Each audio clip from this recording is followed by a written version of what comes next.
حمد و ثنا اللہ احکم الحاکمین کے لیے، درود و سلام سید الانبیاء جناب محمد رسول اللہ صلی اللہ علیہ وسلم کی ذات گرامی پر۔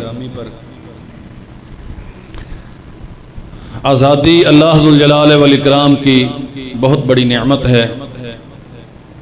اس عنوان پہ چند باتیں گزشتہ خطبے میں ہم نے عرض کی تھی۔ نبی رحمت صلی اللہ علیہ وسلم جب فاتحانہ شان کے ساتھ مکہ مکرمہ میں داخل ہوئے، بہت تکلیفیں، اذیتیں، مصائب اور مشکلات جو اہل مکہ سے آپ کو پہنچتے رہے، رحمت کائنات صلی اللہ علیہ وسلم کو سب کچھ یاد تھا اور خوب یاد تھا۔ آپ سے گھر بار چھینا گیا، صحابہ اکرام سے ان کی اولادیں، ان کے بیوی بچے چھینے گئے، ان کا مال و اموال ان سے چھینا گیا، بے گناہوں کے قتل بھی ہوا اور مجبوروں پر ظلم بھی ہوا۔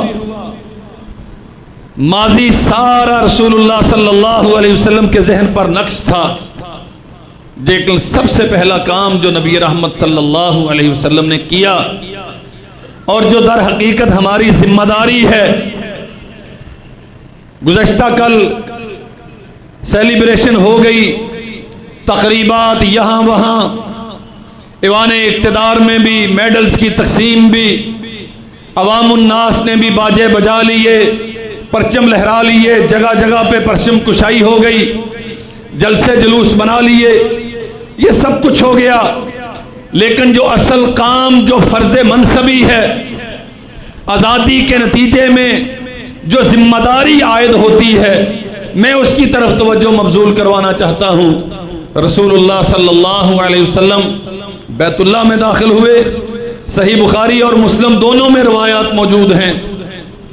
ایک چھڑی ہے نبی رحمت صلی اللہ علیہ وسلم کے ہاتھ میں، بتوں کو اس چھڑی سے گرا رہے ہیں، وہ جو بیت اللہ کی دیواروں کے ساتھ استادہ ہیں، جو لٹکے ہوئے ہیں، جو ٹنگے ہوئے ہیں، 360 یہ عدد بخاری میں موجود ہے، 360 بت ہیں بیت اللہ کے اندر۔ محمد الرسول اللہ صلی اللہ علیہ وسلم نے یکے بعد دیگرے ایک ایک کو گرایا، ایک ایک کو توڑا، اس کا وجود ختم کیا، بیت اللہ کو باطل معبودوں کے وجود سے پاک کیا، اور وہاں رسول اللہ صلی اللہ علیہ وسلم قرآن مجید کی یہ آیت پڑھتے رہے، قل جاء الحق وزہق الباطل ان الباطل کان زہوقا۔ اب حق آ گیا ہے، باطل چلا گیا ہے، باطل کا مقدر ہی مٹنا ہے، اس کے نصیب میں ہی مٹنا تھا، اللہ ذوالجلال والاکرام نے اسے مٹا دیا، اور حق یہ تو ہمیشہ رہنا کے لیے آتا ہے۔ بالکل ویسے ہی اللہ ذوالجلال والاکرام نے انہیں آزادی عطا کی جیسے آپ کو عطا کی، انہی کی زندگی ہمارے لیے رول ماڈل ہے، وہی ہمارے لیے مشعل راہ ہے، وہی ہمارے لیے نمونہ ہے، وہی کچھ کرنا چاہیے تھا، کسی کا کوئی کریڈٹ نہیں ہے، یہ اللہ ذوالجلال والاکرام کا فضل و احسان اور اس کی رحمت ہے۔ ہاں محنتیں ہیں، جس نے جس قدر اس وطن کو بنانے کے لیے، اسے سنبھالنے کے لیے، اس کی خیر خواہی کی نیت کے ساتھ جس نے جو رول ادا کیا ہے، جو کردار ادا کیا ہے، ہم اللہ ذوالجلال والاکرام سے سب سے خیر و برکت کی دعا کرتے ہیں۔ جو دنیا سے چلے گئے، اللہ ذوالجلال والاکرام ان کے معاملات کو زیادہ بہتر جاننے والا ہے، جو اس وطن کے بنانے میں، اسے چلانے میں، اس کی تحریک میں، گزشتہ خطبے میں میں نے چند باتوں کی طرف اشارہ کیا تھا، ایک دو کی بات نہیں ہے، یہ قربانیوں کی داستان تو لاکھوں سے متجاوز ہے، شہادتیں ہیں، ظلم و ستم ہے، بہتے ہوئے لہو کی ندیاں ہیں، لاشوں کے انبار ہیں، کرپانوں پہ اچھالے جانے والے سر ہیں، کتنی ہی بہو بیٹیاں ہیں جنہیں ظلماً حاملہ کیا گیا صرف اس پاداش میں کہ یہ محمد الرسول اللہ صلی اللہ علیہ وسلم کا کلمہ پڑھتی اور الگ وطن کی تحریک کا حصہ۔ اللہ ذوالجلال والاکرام سب قربانیاں دینے والوں کی قربانیاں قبول کرے، اور اللہ ہمیں یہ توفیق عطا فرمائے کہ ہم اس نعمت کی قدر کرنے والے بنے، نعمت کی قدر کا سب سے پہلا طریقہ اللہ ذو الجلال والاکرام کا شکر بجا لائیں، اس کے سامنے سجدہ ریز ہوں. اور شکر کا ہی ایک طریقہ یہ ہے کہ اللہ ذو الجلال والاکرام سے جو ہم نے عہد و پیمان باندھے ہیں، اللہ تیری بندگی کریں گے، تیرے علاوہ یہ جبین نیاز کسی کے سامنے نہیں جھکے گی. اللہ ہمارا دل تیرے اوپر ایمان لے آیا، ہم نے اپنے زبان سے اس کی تصدیق کر دی، اب ہم اپنے جسم و جان کے ساتھ اس تصدیق پر مہر عمل ثبت کریں گے. ہم ساری زندگی تیری نازل کردہ ہدایات کے مطابق بسر کریں گے. چونکہ ہم نے پاکستان لا الہ الا اللہ محمد الرسول اللہ کی بنیاد پہ لیا تھا، اس لیے پاکستان کی آزادی کی اولین ڈیمانڈ یہ ہے، اس جشن کا سب سے پہلا مرحلہ یہ ہونا چاہیے کہ ہم اس آزادی کی نعمت پر اللہ ذو الجلال والاکرام کا شکر ادا کریں، اور جہاں جہاں لا الہ الا اللہ پر عمل کرنے میں کمزوری اور سقم واقع ہے ہم اسے دور کریں. محمد الرسول اللہ صلی اللہ علیہ وسلم نے صدیاں نہیں لگائیں. اس کمیونٹی کو پہلے راضی کر لوں، پھر اس کو راضی کر لوں، پہلے انڈسٹریل اسٹیٹس بنا لوں، پہلے اکانومی بہتر ہو جائے، پہلے یوں ہو جائے، پہلے وہ ہو جائے. نہیں، سب سے پہلا کام یہ ہے اللہ ذو الجلال والاکرام جو خطہ زمین عطا کرتا ہے اس پہ اللہ کی توحید قائم کی جائے. رسول اللہ صلی اللہ علیہ وسلم کا عمل اس بات کی بہت بڑی دلیل. حضرت صلی اللہ علیہ وسلم سے زیادہ تالیف قلب کون کرتا ہے؟ اللہ کی قسم اگر یہ باب کھول کے دیکھیں آپ، تالیف قلب دوسرے کے احساسات کا لحاظ اور پاس، تو روح زمین پہ رب کی مخلوق میں محمد الرسول اللہ سے زیادہ تالیف قلب کرنے والا کوئی دکھتا ہی نہیں. لیکن اللہ ذو الجلال والاکرام کی توحید پہ کبھی کوئی کمپرومائز؟ اگر یہی فارمولے مؤثر اور کارآمد ہوتے تو محمد رسول اللہ صلی اللہ علیہ وسلم تھوڑا سا ڈیلے کر دیتے، پہلے اہل مکہ اچھی طرح ساتھ ہو جائیں، ایمان ان کے دلوں میں مضبوط ہو جائے، میرا قبضہ مستحکم ہو جائے، ادھر ادھر کے بسنے والے قبائل کو میں زیر نگی کر لوں، مخالفت کی، غدر کی، بغاوت کی کسی قسم کا کوئی خدشہ اور خوف باقی نہ رہے، پھر یہ کروں گا. نہیں، قسم ہے پیدا کرنے والے رب کی، محمد الرسول اللہ صلی اللہ علیہ وسلم نے بیت اللہ میں داخلے کے بعد سب سے پہلا کام یہ کیا، بیت اللہ کو بتوں سے پاک کیا، جاء الحق وزہق الباطل کا اعلان کر کے دنیا کو سمجھایا. جہاں محمد الرسول اللہ صلی اللہ علیہ وسلم آ جاتے ہیں، جہاں اسلام آ جاتا ہے، جو ملک لا الہ الا اللہ محمد الرسول اللہ کی بنیاد پہ بنائے جاتے ہیں، وہاں بت خانے کی کوئی گنجائش نہیں. میرے بھائیوں، یہ وہ اولین ذمہ داری تھی جو ہم ادا کرنے سے قاصر رہے، اور ہم اس میں غفلت کا شکار ہیں. واللہ یہ ملک، یہ خطہ زمین، چونکہ یہ کلمے کے بنیاد پہ لیا گیا ہے اس لیے ہمیں اپنی جانوں سے زیادہ عزیز ہے. بالکل جیسے ہمارے آبا نے اس زمین کے حصول کے لیے کلمے کی بنیاد پہ، کلمے کی آبیاری کے لیے قربانیاں دی ہیں، ہم انشاءاللہ اس وطن کے دفاع میں قربانیاں دے رہے ہیں، دیں گے اگر ضرورت پڑی تو دیں گے. لیکن محض نعرے لگانے سے، دعوے کرنے سے، پرچم کشائی کرنے سے اور روڈوں پہ جلوس نکالنے سے آزادی کا حق ادا نہیں ہوتا، بلکہ آزادی کا اولین تقاضا یہ ہے آپ اس پاک وطن کو حقیقی معنوں میں پاک بنائیں. اللہ اکبر. بخاری شریف میں ایک حدیث ہے، رسول اللہ صلی اللہ علیہ وسلم نے فرمایا امرت بقریۃ تاکل القری. اللہ ذو الجلال والاکرام نے مجھے ایک ایسی بستی کی طرف جانے کا حکم دیا ہے جو بڑی بڑی سلطنتوں کو کھا جائے گی. یقولون یثرب وہی المدینہ، دنیا اس کا نام یثرب رکھتی ہے، میں محمد صلی اللہ علیہ وسلم اعلان کرتا ہوں کہ وہ آج کے بعد مدینہ ہے. بات سمجھیے گا ذرا. مدینہ، مدینہ کا لفظی معنی کیا ہوتا ہے؟ شہر، آبادی، سلطنت. اللہ اکبر. اور مدینہ طیبہ، مدینہ طیبہ، مدینہ منورہ، بے شمار نام ہیں جو محمد الرسول اللہ صلی اللہ علیہ وسلم کی تشریف آوری کے بعد مدینہ منورہ کے معروف ہوئے۔ مدینہ تو اللہ کے نبی نے خود کہا یہ مدینہ۔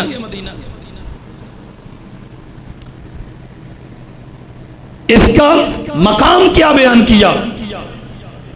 یقولون یثرب، یثرب ناپسندیدہ سرزمین، بیماریوں کا مرکز، جہاں رہنے کے لیے لوگ تیار نہیں، جہاں کے بسنے والوں کے عقائد شریعت کے مطابق نہیں، بیماریوں کی جگہ کو یثرب کہتے ہیں۔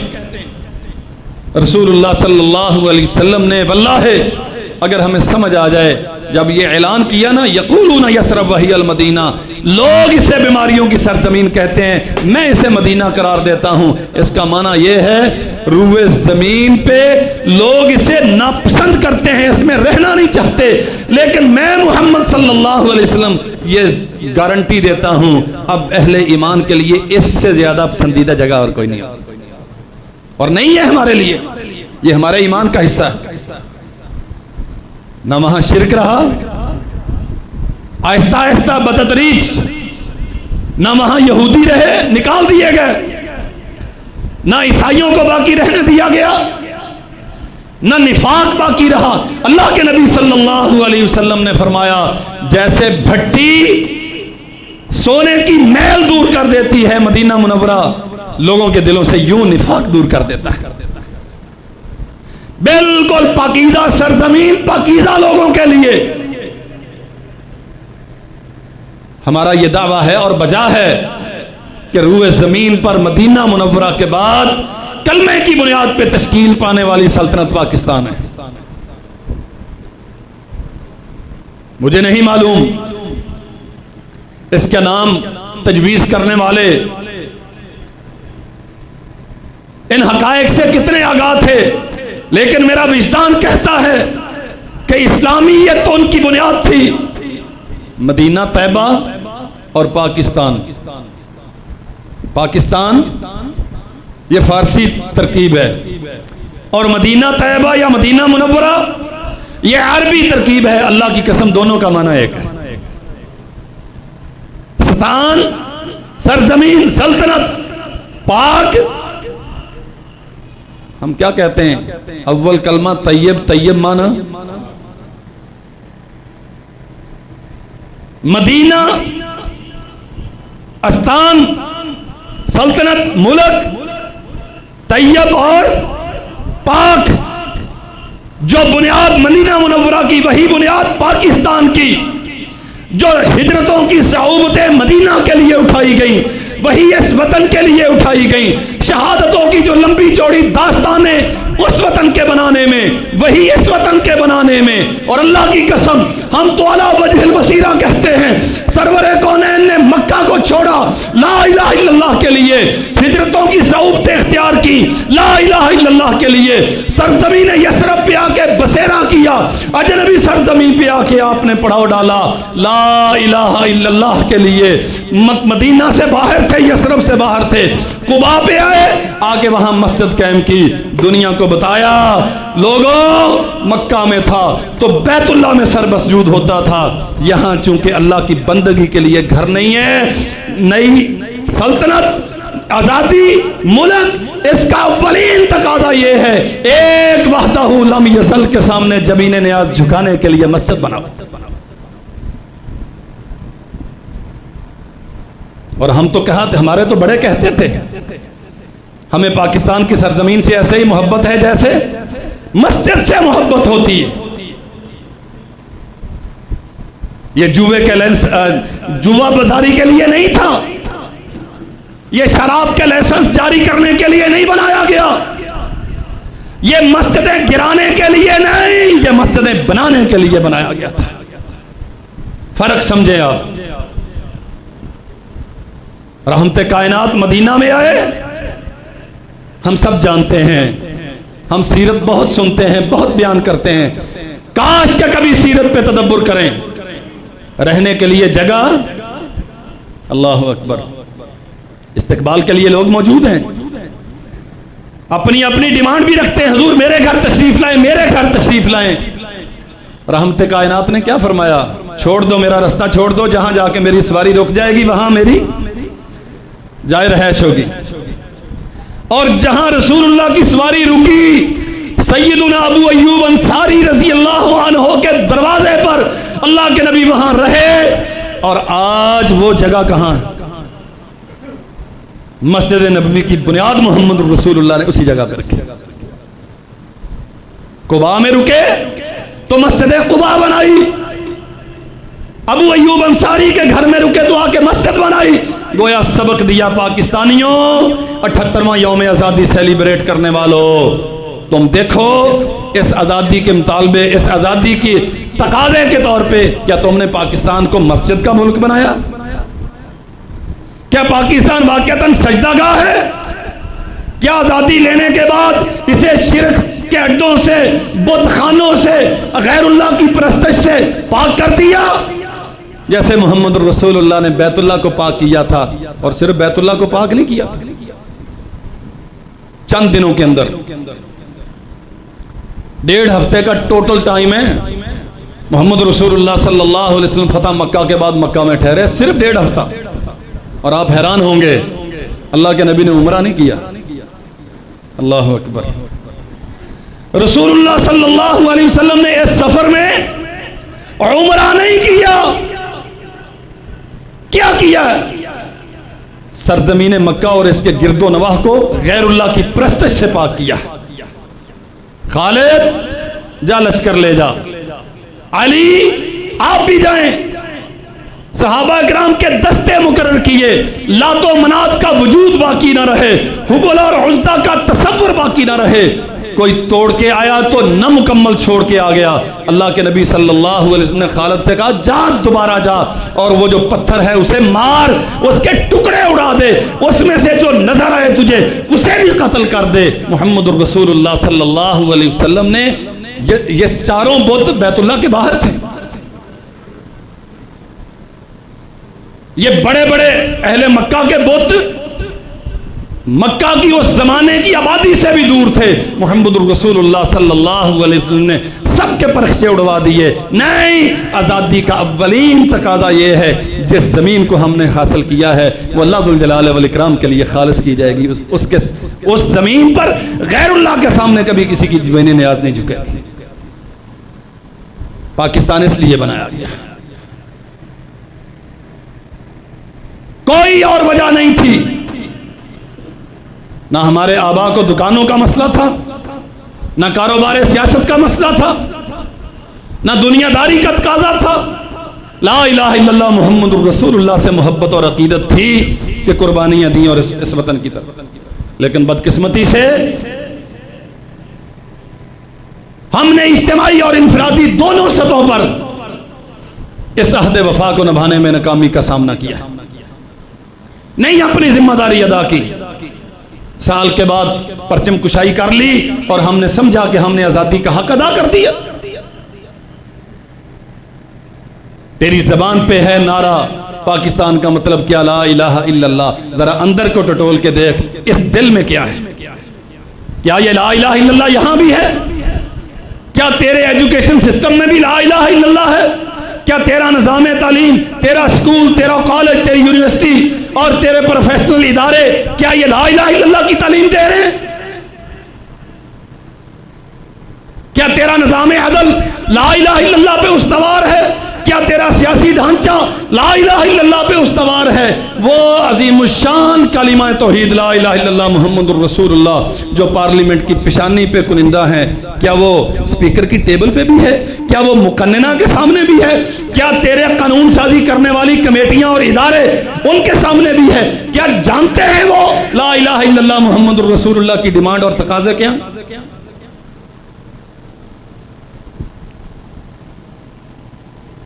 ہم نے آسان سمجھا ہے مسلمان ہونا، یہ شہادت گہے الفت میں ہے قدم رکھنا، لوگوں نے آسان سمجھا ہے مسلمان ہونا۔ واللہ ہم نے لا الہ الا اللہ پاکستان کا مطلب کیا، لا الہ الا اللہ، اس معنی پہ شاید کبھی غور ہی نہیں کیا۔ بانی پاکستان نے صاف طور پہ کہا تھا، اور اللہ کی قسم ہمیں کوئی ڈاؤٹ نہیں ہے، انہوں نے کہا میں نے ایز اے بیرسٹر 6 ماہ ایز اے قانون دان 6 ماہ میں نے دنیا کے قوانین کا کمپیریٹیولی جائزہ لیا، اور میں اس نتیجے پہ پہنچا کہ انسانوں کے لیے اسلامک کوڈ آف لائف سے بہتر طرز زندگی اور کوئی نہیں۔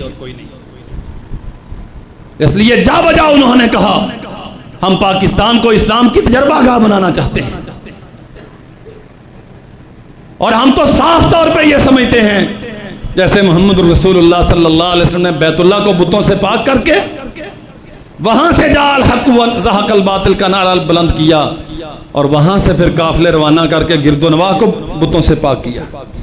پاکستان کو توحید کا مرکز ہونا چاہیے، اللہ ذو الجلال والاکرام کی وحدانیت کا خالص مخلص اول و آخر سب سے بڑا علمبردار پاکستان کو ہونا چاہیے، اور پوری دنیا پہ رب کی توحید قائم کرنے کا دعویٰ دار پاکستان کو ہونا چاہیے۔ یہ پاکستان کی حیثیت ہے۔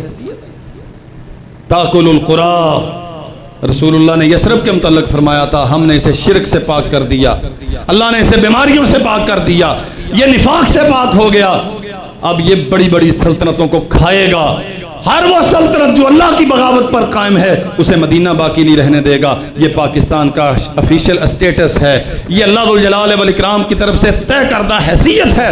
پاکستان کو تو دنیا میں توحید اسمبل کرنے کا سب سے بڑا ذمہ دار ہونا چاہیے۔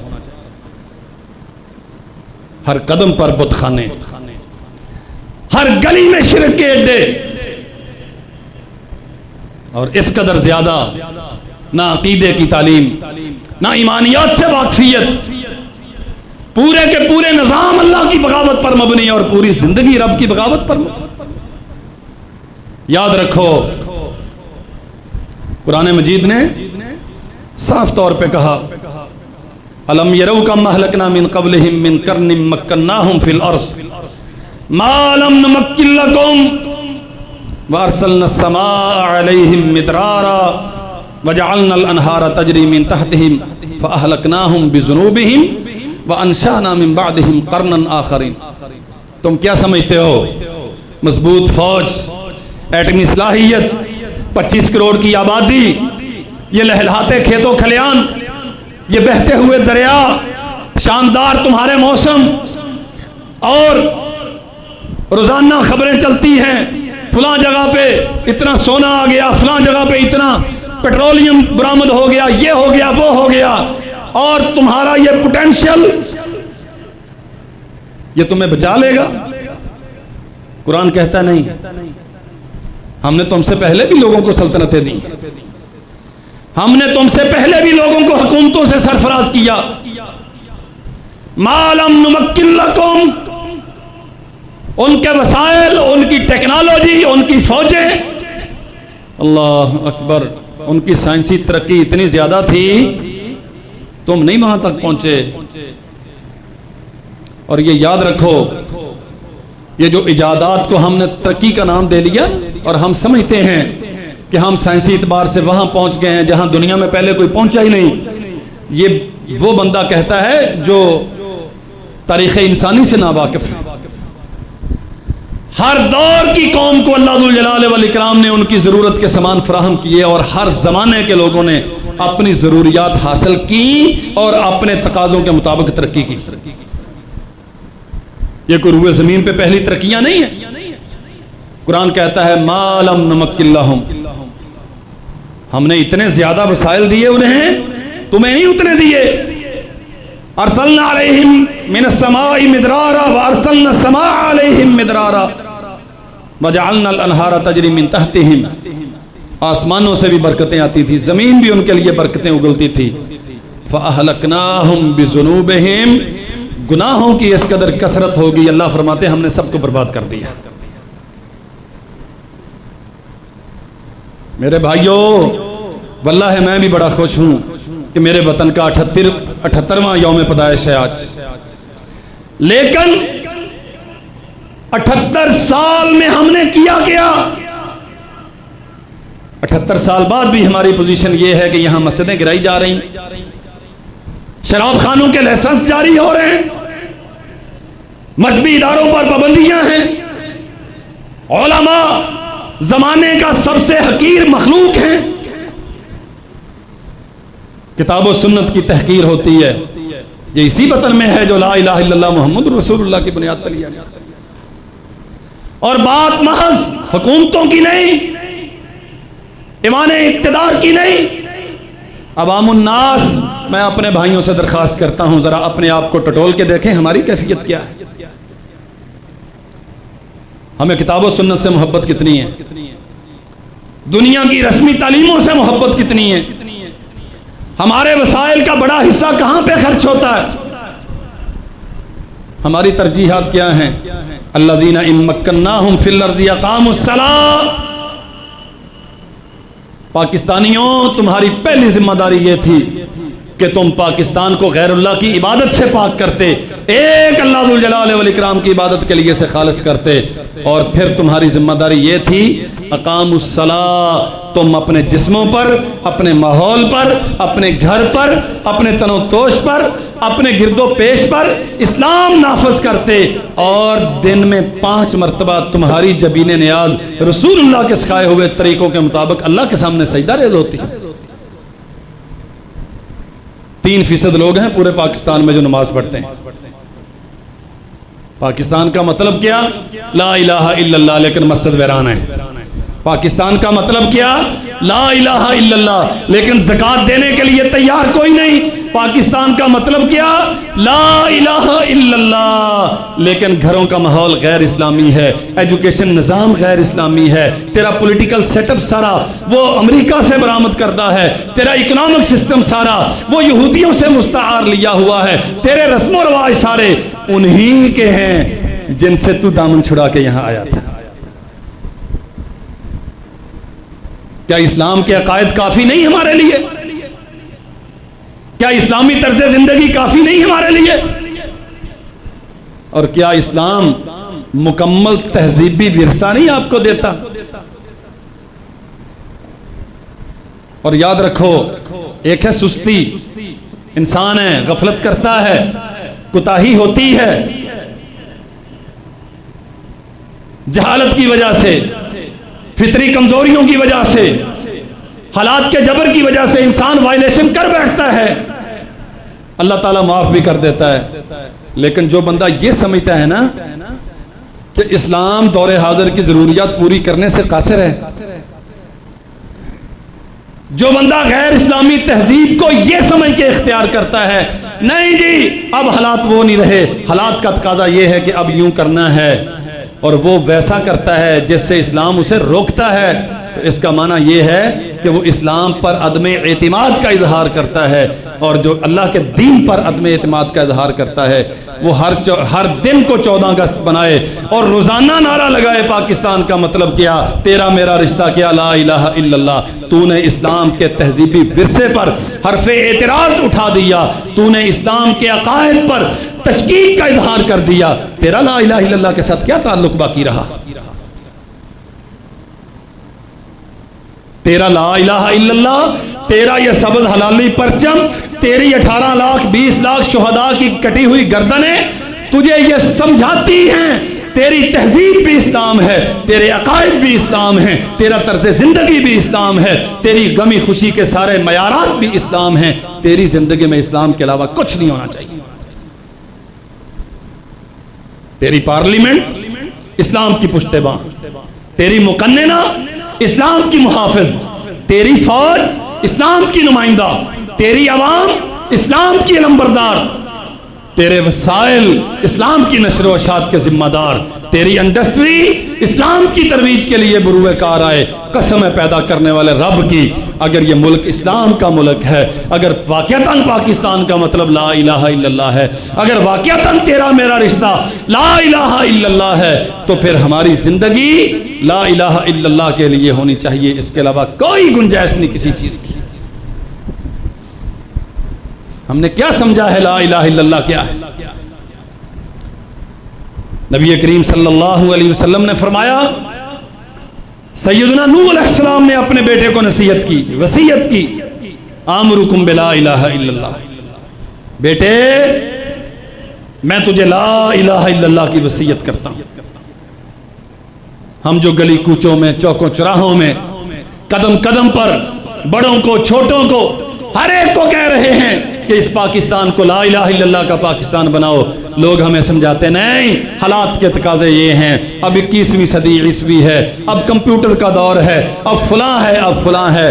یاد رکھو دور سارے رب کے ہیں، اور ہر دور میں قدرتیں اللہ ہی کی ہمیشہ کامیاب ہوتی ہیں، انسانوں کی تدبیریں مؤثر نہیں ہوتی۔ اور اللہ کا قانون کیا ہے؟ رسول اللہ صلی اللہ علیہ وسلم فرماتے ہیں نوح علیہ السلام نے بیٹے سے کہا آمرکم بلا الہ الا اللہ، گھر بنانا ہے تو لا الہ الا اللہ کے لیے، کھیتوں کھلیان سینچنا ہے تو لا الہ الا اللہ کے لیے، انڈسٹری لگانی ہے تو لا الہ الا اللہ کے لیے، دکان چلانی ہے تو اسی کلمہ توحید کے لیے، سیاست کرنی ہے تو اس کے لیے، تیری پارلیمنٹ وجود پذیر ہو تو اس کے لیے، تو حکمران بنے تو لا الہ الا اللہ کا نمائندہ بنے، تو فوج کا جرنیل بنے تو لا الہ الا اللہ کا نمائندہ بنے، تو ریڑی لگا کے عام مزدوری کرنے والا ہو، لا الہ الا اللہ کا نمائندہ ہو۔ ابا یہ سب کچھ کیوں؟ فرمایا لو ان السماوات السبع والارضین السبع فی کفۃ ولا الہ الا اللہ فی کفۃ رجحت بہن لا الہ الا اللہ۔ یہ لا الہ الا اللہ وہ اسٹریٹجک پاور ہے، وہ ٹیکنالوجی ہے، وہ سائنسی ترقی کا نقطہ عروج ہے۔ ساتوں آسمان اور ساتوں زمینیں اس کے مقابلے میں کھڑی ہو جائیں، یہ سب پر وزنی ہے، نہ آسمان نہ زمینیں ایک کلمہ لا الہ الا اللہ اور اس سے وابستہ ملت کا مقابلہ نہیں کر سکتے۔ اللہ اکبر۔ اقبال نے کہا تھا نا، وہ ایک سجدہ جسے تو گراں سمجھتا ہے، ہزار سجدوں سے دیتا ہے آدمی کو نجات۔ واللہ ہے تجھے نہ دنیا کے دساتیر اور قوانین کی ضرورت ہے، نہ نئی امیٹمنٹس کی ضرورت ہے، نہ نئی مصیبتوں کی، نہ کشکولے گدائی اٹھا کے یہاں وہاں جانے کی ضرورت ہے۔ ایک در پہ آ اور اپنے آپ کو مخلص بنا لے۔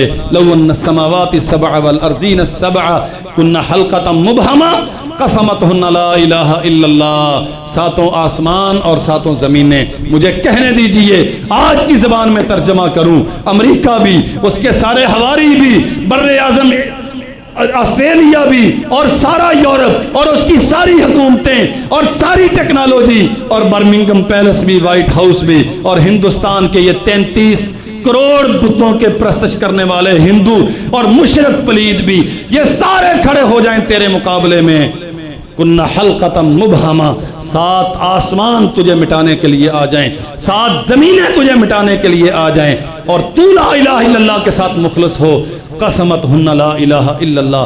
تیرے نبی نے فرمایا لا الہ الا اللہ اتنا طاقتور ہے، سب کے پرخچے اڑا کے رکھ دے گا، اسے کوئی نقصان نہیں ہوگا۔ تو سمجھا ہی نہیں تیرے پاس کتنی بڑی دولت ہے، تو نے کبھی تدبر ہی نہیں کیا۔ 14 اگست کو لا الہ الا اللہ کے نعرے لگاتا ہے، اور 15 اگست کو تو IMF کے سامنے جا کے سجدہ ریز ہو کے وطن کی عزت کو نیلام کر کے بھیک مانگتا۔ 14 اگست کو سارا دن پاکستان کا مطلب کیا لا الہ الا اللہ کہتا ہے، اور اگلے دن تو جمعرات کو چادر چڑھا کے کسی قبر پہ بیٹھا ہوتا ہے۔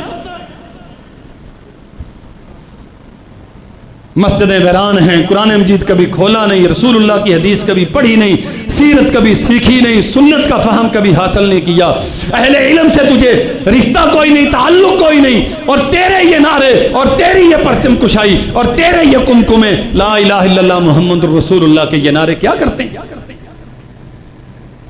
اگر لا الہ الا اللہ محمد رسول اللہ کا تعلق صرف زبان کی ادائیگی سے ہوتا تو مکہ میں کوئی مشرک باقی نہ رہتا اور سارے جنتی ہوتے ہیں۔ اس کا تعلق عقیدے سے ہے، اس کا تعلق عمل سے ہے، اس کا تعلق طرز زندگی سے ہے۔ یہ روڈ میپ ہے، یہ دستور حیات ہے، ایک ایک اس کا حرف لا الہ الا اللہ کا ایک ایک حرف تیری زندگی کے ورق ترتیب دیتا ہے. تجھے سب کچھ کرنا ہے تو اس کے مطابق کرنا ہے. یہ وطن اسی لیے بنایا گیا, آپ کے بڑوں نے قربانیاں اسی لیے دی, تجھے مجھے زندگی اسی لیے دی گئی. امام ابن القیم الجوزی رحمۃ اللہ علیہ نے فرمایا یہ لا الہ الا اللہ وہ کلمہ ہے جس کی وجہ سے اللہ نے آسمان و زمین کا نظام قائم کیا ہے. ہم پوری بصیرت کے ساتھ کہتے ہیں, کتاب و سنت کی پوری مطالعے اور ہدایات کی روشنی میں یہ بات عرض کرتے ہیں, اللہ کی قسم ہم سے پہلے بڑی مضبوط سلطنتیں دنیا میں وجود پذیر ہوئیں, مٹ گئیں. وَكَأَيِّن مِّن قَرْيَةٍ أَتَتْ عَنْ أَمْرِ رَبِّهَا وَرُسُلِهِ فَحَاسَبْنَاهَا حِسَابًا شَدِيدًا وَعَذَّبْنَاهَا عَذَابًا نُكْرًا. کتنی ہی بستیاں, سلطنتیں اور ملک ایسے تھے, اللہ ذوالجلال والاکرام نے انہیں وجود بخشا, شان و شوکت عطا کی, لیکن جب انہوں نے رسولوں کا انکار کیا, اللہ کے حکام کا انکار کیا, عذبناها عذابا شدیدا, ہم نے بڑے سخت ترین عذابوں میں مبتلا کر دیا. وعذبناها حاسبناها حسابا شدیدا وعذبناها عذابا نکرا, شدید ترین مشکلات اور رسوا کرنے والے عذاب وجود تک اپنا برقرار نہ رکھ سکیں. اب تاریخ کے اوراق میں ان کے کچھ آثار ملتے ہیں اور ماہرین آثار قدیمہ جا کے بتاتے ہیں یہاں 1800 سال پرانی تہذیب ہے, یہاں 3000 سالہ پرانی تہذیب ہے, مگر نہ کچھ ان کا باقی نہیں رہا. ان کا جرم کیا تھا؟ کیا انہیں نعرے نہیں لگانا آتے تھے؟ کیا انہیں پرچم کشائی کرنا نہیں آتی تھی؟ کیا وہ جلوس نہیں بنا سکتے تھے؟ کیا وہ جھنڈے نہیں لہرا سکتے تھے؟ سب کچھ کر سکتے تھے, کرتے تھے. اصل مسئلہ یہ تھا کہ انہوں نے اپنی بنیاد کو اپنے دستور زندگی سے خارج کر دیا, طرز زندگی اور اختیار کر لیا. لا الہ الا اللہ دستور حیات ہے. لا الہ الا اللہ یہ وجود پاکستان کی بقا کا ہی ضامن نہیں, یہ جنت میں جانے کا ضامن ہے. رحمت کائنات نے کیا فرمایا؟ اللہ کے نبی من اسعد بشفاعتک یوم القیامہ, قیامت کے دن آپ کی سفارش کس کے مقدر میں ہو گئی؟ فرمایا من قال لا الہ الا اللہ خالصا بنفسہ او بقلبہ, جو اخلاص کے ساتھ لا الہ الا اللہ کا بن گیا, قیامت کے دن ہم اس کی سفارش کریں گے, اللہ اسے جنت عطا کرے گا. پاکستان لا الہ الا اللہ کا پاکستان, آزاد پاکستان, غلام نہیں. ملت اسلام کا نمائندہ, اسلام کا نمائندہ پاکستان. کوئی بلوچی سندھی کا جھگڑا نہیں, کوئی پنجابی پختون کا نزاع نہیں, کوئی اپنوں بیگانوں کی جنگ نہیں. جو یہ سرز پاکستان کے اندر ہے اور لا الہ الا اللہ کے ساتھ مخلص ہے وہ ہمارے اپنے ہیں. مسلم میں حدیث ہے, رسول اللہ صلی اللہ علیہ وسلم نے رستے میں تھے, کوئی قافلہ بیٹھا ہوا تھا, ان سے پوچھا من القوم, بھئی تعارف کیا ہے, کون ہو؟ جواب دیتے ہیں المسلمون. حضور جس دن کلمہ پڑھا تھا ساری شناختیں ختم ہو گئی تھی, اب صرف لا الہ الا اللہ ہماری شناخت ہے. المسلمون, صرف اسلام ہمارا تعارف ہے. پاکستان کا تعارف اسلام ہے, پاکستان کا مطلب بھی لا الہ الا اللہ ہے اور پاکستان کا مستقبل بھی لا الہ الا اللہ ہے. اور تیرا میرا رشتہ اگر واقعتاً لا الہ الا اللہ ہے تو پھر محبت, اخوت, احترام, وحدت, اس کلمے کی تبلیغ, توحید کا احیاء, سنتوں کا اتباع, ختم نبوت کی پاسداری, رسول اللہ کے دین کا غلبہ, اللہ کے زمین پر اللہ کا دین قائم کرنا, اور پھر اسے بیس کیمپ بنا کے عقیدہ توحید ساری دنیا کے سامنے پیش کرنا اور روئے زمین کے سارے بت خانوں کو ملیاں میٹ کرنا. یہ ہے پاکستان کا مطلب, اس کے لیے یہ وطن لیا گیا. اللہ ہمیں اس مشن پہ کام کرنے کی توفیق عطا فرمائے. وآخر دعوانا الحمدللہ.